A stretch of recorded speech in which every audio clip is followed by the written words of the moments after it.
한 주간 건강하셨습니까? 예, 기도하고 시작하겠습니다.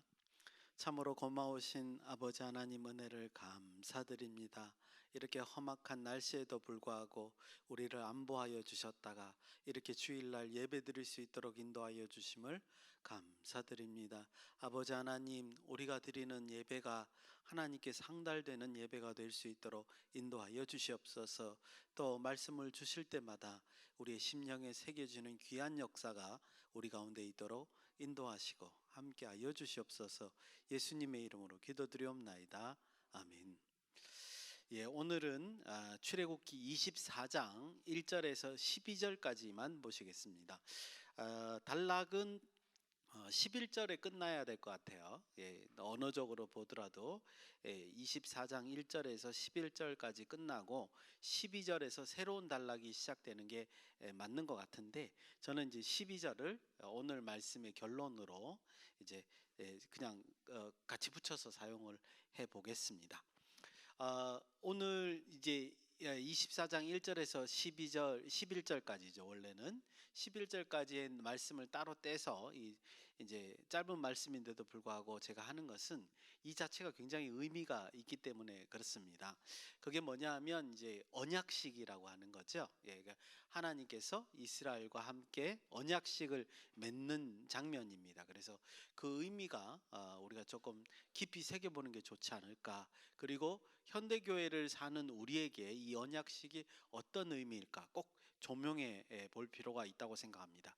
그리고 이제 많은 사람들이 이 부분을 주목하지 못하는데요. 예. 그리고 어쩌면 조금 더 이제 이상하게 생각하실 수 있는데, 제가 오늘 주제를 제목을 뭐라고 잡으면요, 언약의 피라고 잡았습니다. 이게 무슨 말이냐면, 언약식을 하는데 이제 소를 잡거든요. 소를 잡아서 소 피를 받아다가 이스라엘 백성들에게 뿌리는 거예요. 생각을 한번 해보십시오. 막 피를 뿌린다고 이상하지 않습니까? 그렇죠? 예. 근데 이제 그 언약식에서 왜 피를 뿌릴까 하는 부분을 좀 더 이제 깊이 좀 묵상해 보면서 이 전체가 그 피 뿌리는 것과 굉장히 중요한 연관성이 있겠다 생각해서 제가 한번 그렇게 잡아봤습니다.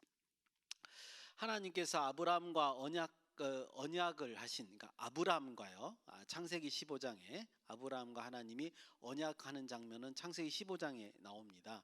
그때의 연대를 추정하기는 좀 어렵습니다. 그때가 정확하게 언제일까? 근데 이제 성경에 나와 있는 기록을 가지고 대략 역추적하고 좀 간단하게 계산을 해보면 대략 한 630년 정도. 제가 어떻게 이렇게 계산을 했냐면 이렇게 계산했습니다. 이제 이스라엘이, 그러니까 야곱이죠. 야곱이 애굽에 내려와서 거주했다가 그 다음에 야곱은 죽고 그 요셉도 죽고 그 이스라엘 백성이 430년 거기서 머물렀고 출애굽한 게 이제 430년이니까 애굽에 온 지는 430년. 그 다음에 그 이전에 야곱의 나이는 그냥 대략 100년. 왜냐하면 야곱이 이제 그 애굽에 와서도 살았으니까요. 그냥 대략 100년. 그 다음에 그 아버지인 이삭은 대략 100년. 그 다음에 이제 이삭이 태어나는 그 아브라함 나이는 따지지 말고 뭐 기껏 해봐야 20-30년 될 것 같은데, 이제 성경 나이로 한 10년 정도 돼 보이는데요. 어쨌든 그건 따지지 말고 야곱과 이삭을 100년으로 잡으면 430년에다 200년 더하면 되니까 대략 630년 만에, 그러니까 창세기 15장을 대략 계산해서 지금 출애굽하는 그 시기에서부터 대략 630년 거슬려서 창세기 15장이라고 우리가 대략적으로 계산한다면 지금 630년 만에 하나님께서 아브라함과 약속했던 그런 부분을 이스라엘 백성과 성취하는 그런 장면입니다. 그 장면이 지금 24장 1절에서 11절이다. 굉장히 의미가 깊은 그 사건이죠. 만약에 우리가 드라마나 연극으로 만든다면 이 극작가들이 이런 부분에 있어서 굉장히 클라이막스로 해서 만들어야 할 부분입니다. 그러니까 굉장히 이제 그 뜻깊은 장면이고 감격스러운 장면이고, 자그만치 630년 전에 그 약속이 지금 성취되고 있다, 이렇게 이제 보실 수 있는 그런 부분입니다. 그래서 언약식 자체가 의미가 굉장히 있습니다. 그래서 저는 오늘 두 가지를 말씀을 드릴 텐데요. 하나는 뭐냐면 이제 제일 먼저 역사적 의미를 좀 볼 거예요. 예, 역사상 이 언약식이 어떤 의미인가? 금방도 제가 서두에 말씀드린 것 같이 630년 만에 그 이제 언약식이 일어나기 때문에 성취가 되기 때문에 그 의미가 뭔가 이걸 좀 볼 거고요. 그 다음에 이제 우리가 늘 하던 방식으로 1절에서 11절에 이 본문에 있는 언약식의 행사 진행을 따져보면서 이 언약식 자체가 가지고 있는 의미가 뭘까? 그리고 그것이 우리에게 현대 교회에게 주는 의미가 뭘까? 요거를 잠깐 묵상하는 방식으로 진행을 하겠습니다. 자, 이제 언약식의 역사적 의미 두 가지로 제가 말씀드릴 수 있습니다. 먼저는 이 언약식 행사는요, 하나님의 신실하심을 잘 표현한 거죠. 그렇죠? 아까도 말씀드렸지만 창세기 15장의 아브라함의 언약이 지금 630년 만에 성취되기 때문에요. 얼마나 하나님께서 신실하신가, 한 번 하신 말씀을 얼마나 잘 지키시는가를 잘 알 수가 있습니다. 왜 이런 시간이 필요했을까? 성경적으로 이렇게 따져보니까 첫 번째는 가나안 백성들이 심판을 받을 만한 죄가 되지 않았어요. 그 사람들을 다 심판할 만한 상황은 되지 않았기 때문에, 우리 이제 성경에도 나와 있죠. 가나안 백성들의 죄가 관영치 않았기 때문에 하나님이 그들을 기다리신 거죠. 그렇죠? 예, 조금 이상하게 들립니다. 죄 다 지을 때까지 기다렸다는 게 좀 이상하지만, 그거보다도 그들이 정말 당장 지금 하나님이 심판하셔도 문제가 안 될, 그때까지 인내하신 거죠. 그들의 죄를 용납해 주신 거죠. 우리가 가끔씩 그러지 않습니까? 우리의 원수가 저 사람이 왜 저렇게 죄를 지어도 저렇게 하나님께서 심판을 내리지 않으시나? 우리는 하나님 입장에서 보면 저 사람의 죄에 대해서 하나님이 관용하시는 거죠. 참으시는 겁니다.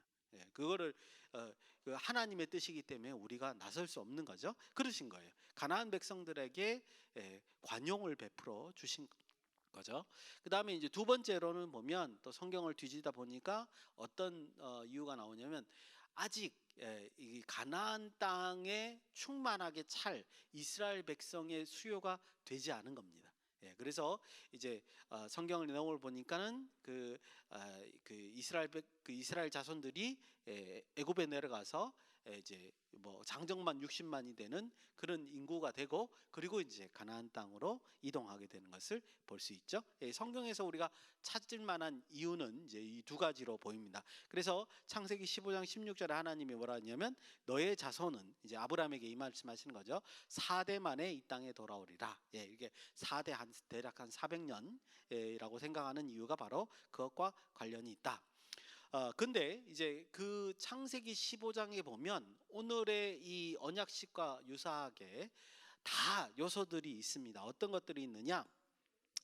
창세기 15장입니다. 창세기 15장 17절에서 21절을 보면 언약식을 맺고요, 똑같이. 그 다음에 어디에서 어디까지 땅을 차지할 것인가, 이런 거를 다 말씀해 주셨습니다. 지금 몇 년 전에요? 630년 전에.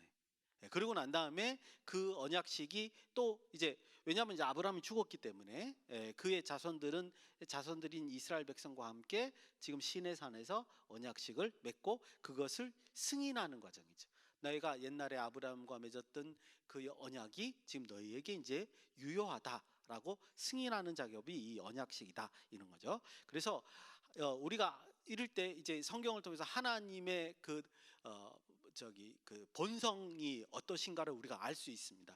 하나님께서는요, 한 번 말씀하시는 걸 거두어 드리거나 취소함이 없으십니다. 다 미래를 알고 계시기 때문에 한 번 말씀하실 때 분명히, 그것도 피조물, 이렇게 생각하시면 돼요. 내가 어떤 걸 만들었는데 그 만든 거를 대상을 가지고 내가 약속을 하는 거예요.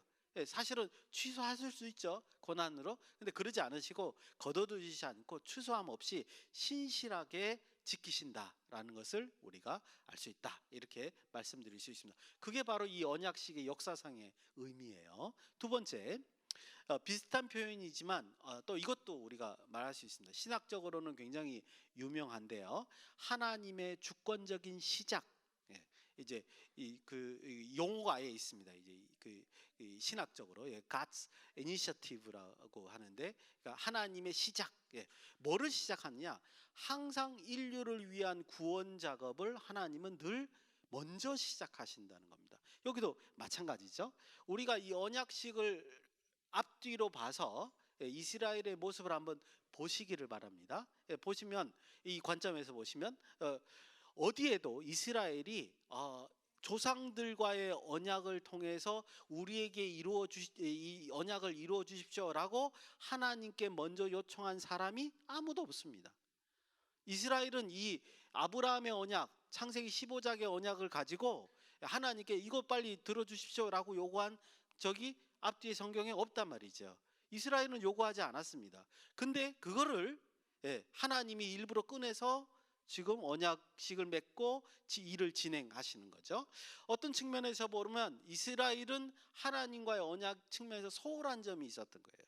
그들의 신앙이 어떤가를 우리가 대략 짐작해 볼 수 있단 말이죠.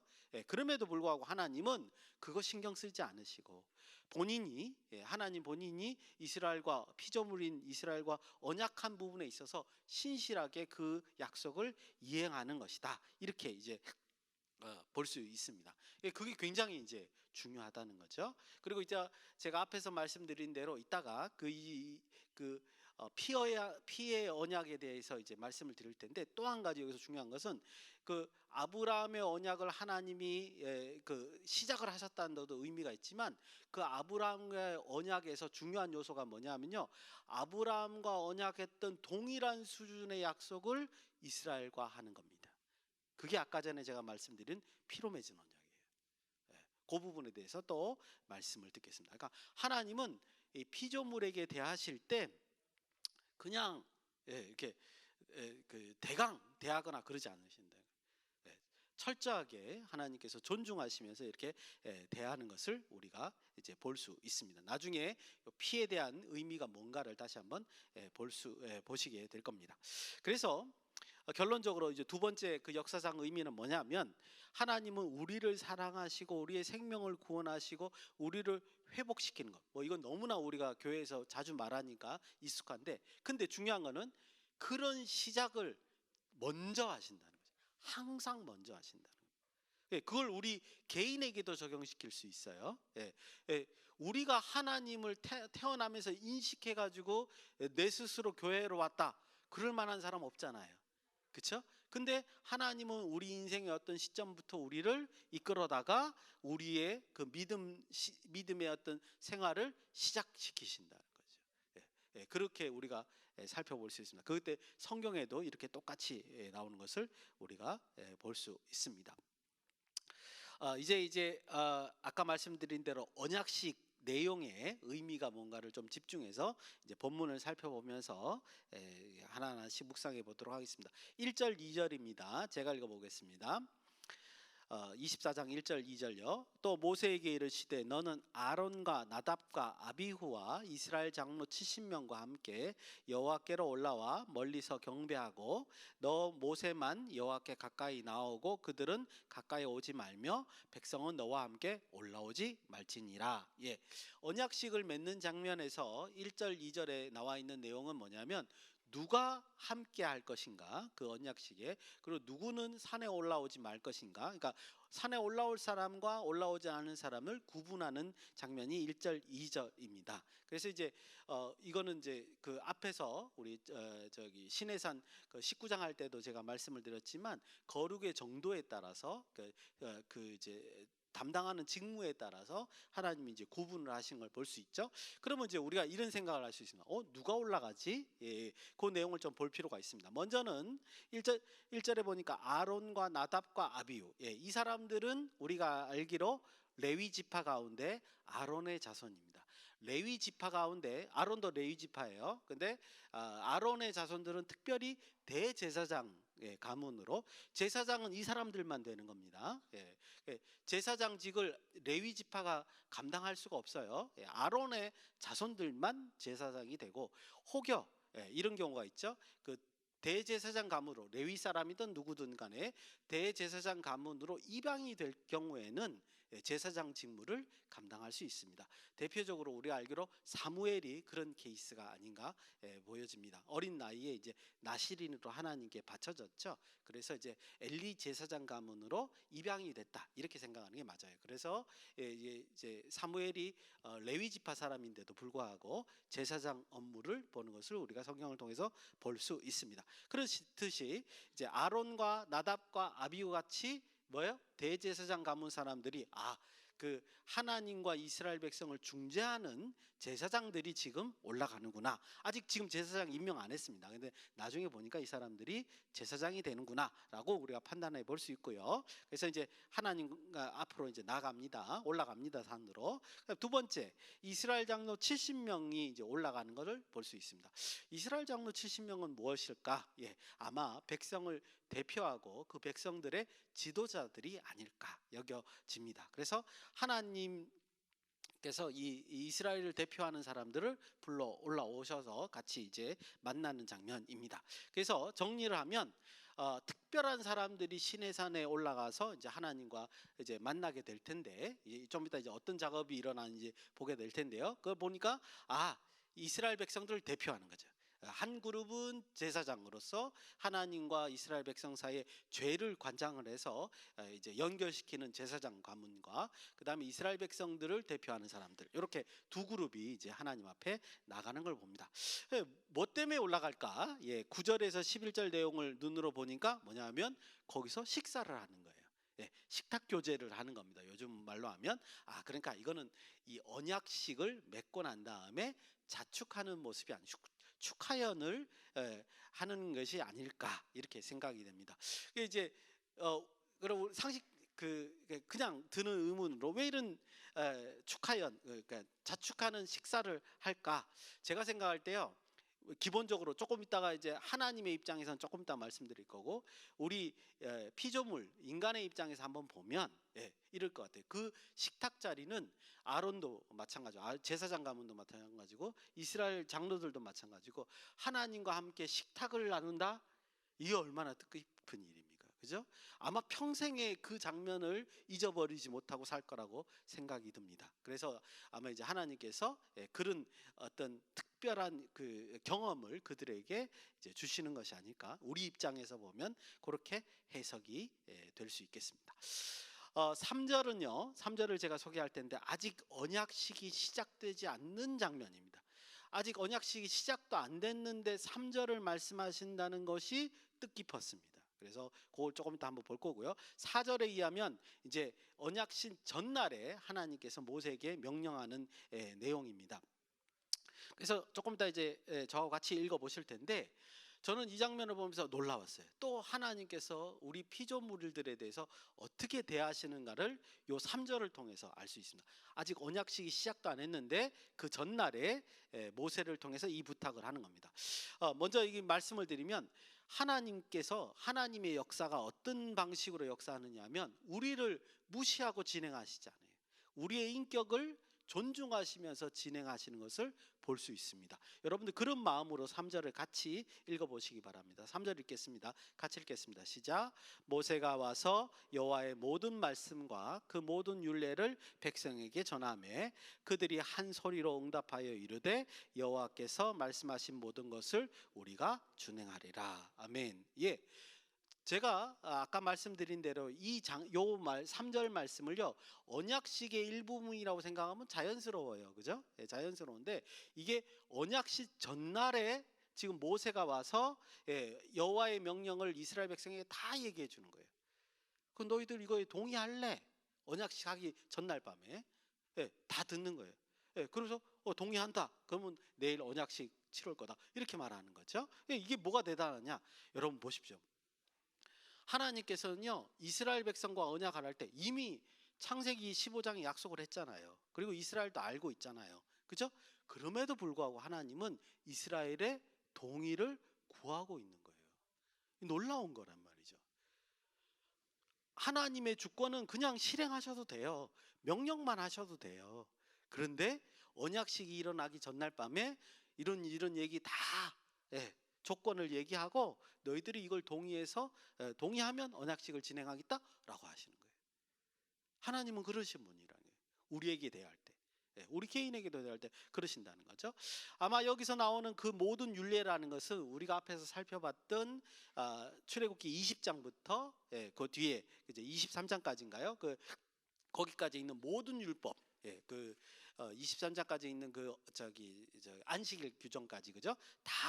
다시 이제 얘기하는 것이 아니야. 조금 더 이제 심하게 해석을 하면 앞에 있는 내용이 지금 이제 백성들에게 다 언급해 준 내용이 아닐까 이렇게 보여집니다. 그리고 난 다음에 또 7절을 보시면 언약식 할 때도 또 반복을 해요. 근데 이제 7절을 보시면 이제 언약서를 읽어줬다라고 표현하는 거 보면 좀 뭔가 간단하게 읽어준 것 같아요. 그러면 그 간단한 것은 우리가 생각할 때 뭐죠? 십계명, 20장, 그렇게 20장이 이제 율법을 대표하는 십계명이니까 그거를 이제 7절에는 읽어주고 3절, 오늘 지금 금방 제가 말씀드린 이 3절은 앞에 20장부터 시작해서 23장까지 전체의 내용을 다시 한번 그 전날에 들려준 것이 아닌가 이렇게 보여집니다. 그래서 어떻게 하신 거예요? 동의를 구하고 있는, 너희가 이 언약에 동의하고 할지 말지를 너희가 선택하라라고 말씀하시는 거예요. 누가요? 이 세상의 주권자가. 주권자. 아시잖아요. 우리가 그냥 왕이라고 한번 생각해보죠. 왕이 명령해도 되거든요. 근데 동의를 구해. 그리고 그럼 거절하면 안 해도 된다는 거예요. 그렇게 지금 하나님께서 하시는 것을 볼 수 있습니다. 그래서 아까도 말씀드렸듯이 우리의 어떤 의사 결정을 존중하시는 입장에서 우리에게 이제 그 역사하신다는 거, 그거를 또 하나 알 수 있고요. 또 하나는 뭐냐면 이런 의미도 있을 것 같아요. 이 하나님의 명령을 준행함에 있어서 중요한 우리 입장에서 중요한 게 뭐냐면 의지적으로 해야죠. 시켜서 하는 게 아니에요. 하나님 명령은 하나님이 시켰다고 해서 무조건 아무 뜻도 없이 그냥 행위로 복종하는 거, 이게 아니에요. 우리가 깨닫고 의지적으로 준행을 하는 거거든요. 그래서 그런 의미도 포함되어 있지 않을까. 그러니까 너희가 분명히 알고 하나님의 명령을 의미를 깨닫고 그것을 준행하라라는 의미가 여기에 포함되어 있지 않을까, 그렇게 생각이 됩니다. 4절부터는요 조금 더 빨리 진행을 하겠습니다. 이제 언약식이 진행되는 이제 방식이 있는데 눈으로 이제 보시면서 따라오시면 좋을 것 같습니다. 4절에 보니까 이른 아침에 제단을 쌓고 12기둥을 쌓고 그 다음에 이제 언약식을 이제 진행을 합니다. 요거는 이제 언약식을 진행하기 위한 이제 그 장치를 한다 이렇게 보시면 되겠고요. 5절에 보니까 특이한 장면이 나오죠. 청년을 보내어 여호와께 번제와 화목제를 드리게 하는데 청년들을 보냈다고 지금 표현이 되어 있습니다. 아시겠습니다만 아직까지 제사를 담당하는 자들이 뽑히지 않았습니다. 아론의 아들들이 제사장에 임명되지 않았습니다. 그러니까 제사를 담당하는 자가 이제 모세가 주관을 하겠죠. 그런데 보시다시피 제단 12기둥 이런 거를 모세가 어떻게 해요, 그죠? 그러니까 아마 힘이 있는 청년들을 시켜서 이런 준비를 하는 것이 아닐까. 그래서 이제 번제와 화목제도 그들에게 시켜서 진행을 하는 게 아닐까. 이걸 이제 이상하게 생각하지 않으셨으면 좋겠습니다. 근데 제사에서 번제라는 거는 뭐냐면요, 하나님께 감사와 헌신을 표현하는 겁니다. 이제 다 5대 제사 가운데 번제는 그런 의미가 강합니다. 그다음에 이제 화목제라고 하는 것은 이제 말 그 자체로 하나님과 백성들의 화해를 돕는 거고, 서원을 할 때 쓰는 게 화목제인데 여기서는 서원이 가깝겠죠. 하나님의 명령을 충실히 이행하겠습니다 라고 서원하는 의미에서 지금 화목제를 드리는 것을 볼 수 있습니다. 그 다음에 6절에서 8절을 보면요, 특이한 이제 그 행위가 이제 목격이 되는데, 아까 말씀드렸던 거죠. 언약서를 읽어주고 모든 백성들이 동의를 하니까 그 소의 피를 가져다가, 우리가 볼 땐 되게 이상해요. 제단에다 뿌리고 백성에다 뿌렸습니다. 이게 뭐냐 이게? 왜 피를 뿌려? 그죠? 더럽게. 성경이 이상한 게 많습니다. 그 언약궤에다가 나중에 보시겠습니다. 피를 뿌리는데 깨끗해진대요. 우리가 생각할 때 피를 뿌리면 더러워질 것 같은데, 그죠? 그렇게 된다고 얘기되어 있습니다. 그러면 이 피가 의미가 뭐냐? 제단은 무엇을 의미하죠? 하나님께 바쳐지니까 하나님을 의미하는 거고요. 그 다음에 이스라엘 백성들에게 뿌리는 피는 이스라엘에게. 그러니까 하나님과 이스라엘이 뭐로 맺어지는 언약입니까? 피로 맺어지는 언약입니다. 여러분, 고대 사회에서 피로 맺어지는 언약이라는 말은 무슨 의미를 말하냐면, 이 언약을 깨면 언약의 당사자들이 뭐예요? 죽음으로 갚아야 된다는 뜻이에요. 예. 그래서 여러분들 창세기 15장에도 하나님이 먼저 그죠? 동물의 갈라진 그 시체 사이를 불의 형상으로 먼저 지나가셨잖아요. 그때도 마찬가지죠. 내가 이 언약을 지키지 않으면 이렇게 갈라져 죽은 짐승과 같이 내가 되겠다, 이런 의미거든요. 예. 피로 맺은 언약은 그 의미를 지금 포함하고 있다라는 겁니다. 그러니까 이스라엘 백성 입장에서는 이 언약을 뭐요? 목숨 걸고 지켜야 되는 그런 언약이다, 이렇게 말씀드릴 수 있습니다. 그렇게 생각하면 이건 우리가 불리한 거냐? 아닙니다. 이거는 절대적으로 하나님이 불리한 언약입니다. 왜요? 여러분들 보십시오. 이스라엘 백성과 이 언약을 맺어서 하나님께 이로운 점이 있습니까? 아무것도 없어요. 하나님은 초월하신 하나님이기 때문에 피조 세계에 사실이 무슨 일이 벌어져도 하나님에겐 이익이 되거나 혹은 뭐 손해가 되거나 하는 부분이 없단 말이에요. 근데 괜히 하나님은 이스라엘 백성과 언약을 하시는 겁니다. 그것도 하나님께서 자기의 목숨을 걸고, 내가 반드시, 내가 영원히 살아있으니까 영원히 이 언약을 지킬 것이다 라고 언약을 맺으시는 겁니다. 누가 불리한 거예요? 하나님이 불리하신 거예요. 이스라엘이 잘못해도 하나님이 의지만 계시면 이거를 이끌어 나가시는 거예요. 이게 바로 피의 언약의 의미다, 우리가 이렇게 말씀드릴 수 있습니다. 그리고 9절에서 11절, 아까 말씀드린 대로 하나님과 식탁의 교제를 이제 하는 것을 보고요. 그다음에 12절에서 제가 이제 결론을 쓴다 그랬죠. 그다음에 이제 뭐 하는 겁니까? 그 모세에게 돌판에 새겨줄 계명을 받기 위해서 산으로 올라오라, 이겁니다. 우리말로 하면 뭐죠? 사인해야죠. 그 서류에다 사인하는 거죠. 이제 확증을 받는 그런 장면이 12절이다, 이렇게 말씀드릴 수 있습니다. 이제 오늘 이 말씀을 가지고 묵상을 하겠습니다. 아까도 말씀드렸다시피 오늘의 묵상점은 한 가지입니다. 피의 언약. 이거를 이제 제가 생각할 때 이 사건을 하나님께서 일부러 하시는 이유가 있다고 생각을 합니다. 아까도 말씀드렸지만 하나님은 이스라엘 백성에게 그냥 명령하시면 돼요. 그렇죠? 그럴 만한 권한도 있으시고 그게 다 간단합니다. 모세야 받아 적어라, 이렇게 받아 적으면 저렇게 행하라, 이러면 끝나는 얘기예요. 그런데 굳이 피의 언약을 통해서 내가 목숨을 지켜 이것을 준행할 것이다, 너희도 목숨을 걸고 이걸 준행하라 라고 이렇게 지금 언약을 맺는 장면은 도대체 이게 뭐냐예요. 왜 이렇게 하시냐, 이걸 좀 묵상해 볼 필요 있습니다. 앞에서 말씀드린 것 같이 우리 피조물의 입장에서는 굉장히 뜻깊은 사건일 겁니다.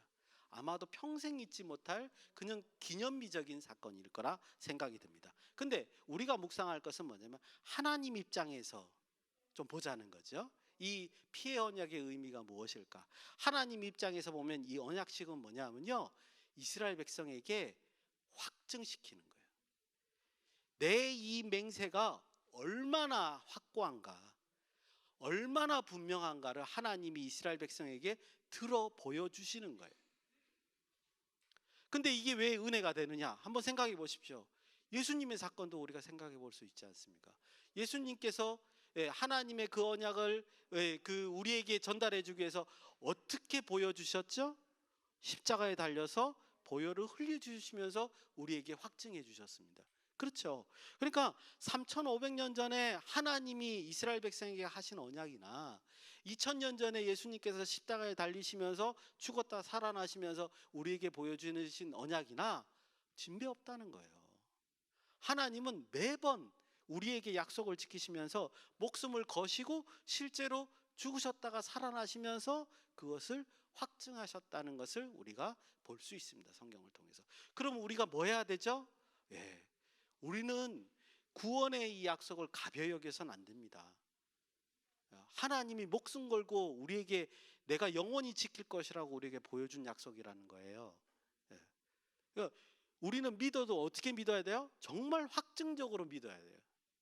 나 자신을 위해서 나의 어떤 의지로 믿는 게 아니라 하나님이 우리를 이렇게 매번 먼저 시작하시고 매번 영원히 이끌 것이라는 확증 속에서 우리의 구원을 믿을 필요가 있다. 오늘 본문이 이런 언약식이 우리에게 그 말씀을 하시는 것이다. 이렇게 묵상할 수 있습니다. 하나님의 은혜와 약속을 굳게 믿으심으로써 하나님께 영광 돌리시는 저 여러분이 되시기를 예수님의 이름으로 축원드립니다. 기도하시겠습니다. 고마우신 아버지 하나님, 은혜를 감사합니다. 아버지 하나님, 우리 구원에 그런 하나님의 의지가 담겨 있음을 우리가 새삼 깨달았습니다. 은혜 베풀어 주시고 깨닫게 하시고 우리가 하나님께 합당한 영광을 돌릴 수 있도록 인도하여 주시옵소서. 예수님의 이름으로 기도드리옵나이다. 아멘.